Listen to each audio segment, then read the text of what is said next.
Magandang araw sa inyong lahat at welcome sa aking channel. Ispotted ng isang source na Kim Chiu at Paolo Avellino na magkasamang nanonood ng sine sa BGC na may kasama rin daw sila ng mga ibang kaibigan. Tinanong nga kung sina Kim o Paolo raw ba yun. At syempre, walang definite na answer na naibigay.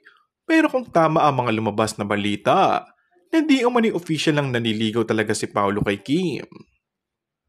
Ganyan nagkakasama na sila sa panonood ng sine na pwede rin bang sabihin na date. Though may chaperon nga lang. Pero ang sigurado, ibang level lang nga ang closeness ng Kim Pao. Magkakasama pa sila ng matagal sa Canada dahil sa bagong pelikula nila na ipapalabas sa susunod na taon. Kaya hindi malayong mas lumalim, mas ma-develop pa talaga sila sa isa't isa. Samantala, bukod sa date na di umano ito sa BGC, napapadalas na din kasi na magkasama ang dalawa tuwing weekend dahil sa kanilang workout routine. Kung hindi jogging, biking, ay nasa gym ang dalawa. Ayon sa netizens, kaya raw madaling magkamabutihan ang Kim Pao ay dahil magkapareho sila ng hilig. And that's all for our today's video.